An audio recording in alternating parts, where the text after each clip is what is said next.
The Jackdaw of Rheims by Alfred H. Miles. The jackdaw sat on the cardinal's chair. Bishop and abbot and prior were there, many a monk, and many a friar, many a knight, and many a squire, with a great many more of lesser degree, in sooth a goodly company, and they served the Lord Primate on bended knee. Never, I ween, was a prouder scene, read of in books, or dreamt of in dreams, than the Cardinal Lord Archbishop of Rheims. In and out through the motley rout, that little jackdaw kept hopping about, here and there like a dog in a fair, over comforts and cakes, and dishes and plates, cowl and cope, and rochet and pole, mitre and crozier. He hopped upon all. With saucy air he perched on the chair where in state the great Lord Cardinal sat in the great Lord Cardinal's great red hat, and he peered in the face of his lordship's grace with a satisfied look, as if he would say, "We two are the greatest folks here today." The feast was over, the board was cleared, the flans and the custards had all disappeared, and 6 little singing boys, dear little souls, in nice clean faces and nice white stoles, came in order due, 2 by 2, marching that grand refectory through. A nice little boy held a golden ewer, embossed and filled with water, as pure as any that flows between Rheims and Namur, which a nice little boy stood ready to catch in a fine golden hand basin made to match. 2 nice little boys, rather more grown, carried lavender water and eau de cologne, and a nice little boy had a nice cake of soap, worthy of washing the hands of the Pope. 1 little boy more a napkin bore, of the best white diaper, fringed with pink, and a cardinal's hat marked in permanent ink. The great Lord Cardinal turns at the sight of these nice little boys dressed all in white. From his finger he draws his costly turquoise, and not thinking at all about little jackdaws, deposits it straight by the side of his plate, while the nice little boys on his eminence wait, till, when nobody's dreaming of any such thing, that little jackdaw hops off with the ring.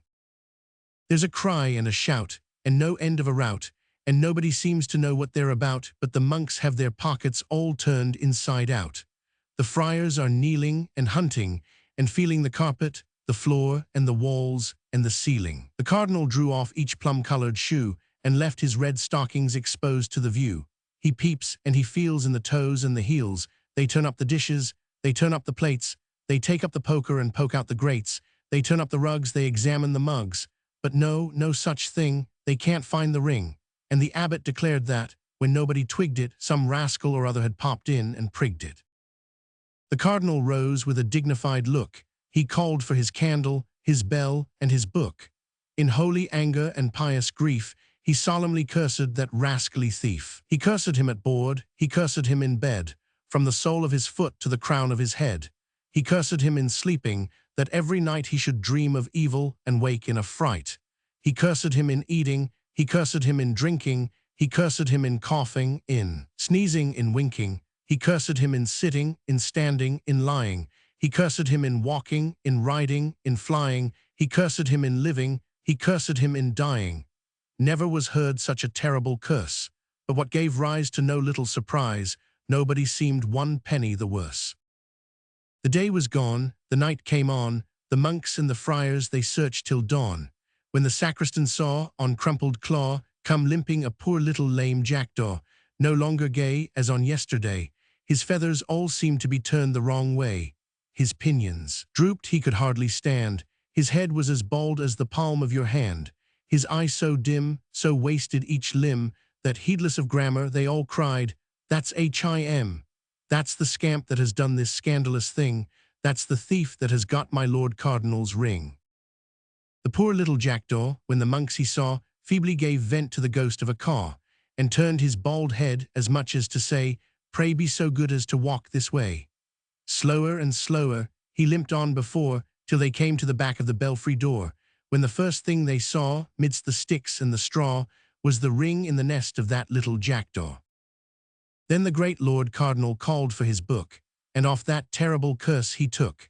The mute expression served in lieu of confession, and being thus coupled with full restitution, the jackdaw got plenary absolution. When those words were heard, that poor little bird was so changed in a moment, 'twas really absurd.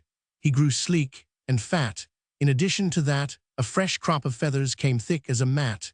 His tail waggled more even than before, but no longer it wagged with an impudent air, no longer he perched on the cardinal's chair. He hopped now about with a gait devout, at matins, at vespers, he never was out, and so far from any more pilfering deeds, he always seemed telling the confessor's beads. If anyone lied, or if anyone swore, or slumbered in prayer time and happened to snore, that good jackdaw would give a great caw, as much as to say, "Don't do so any more."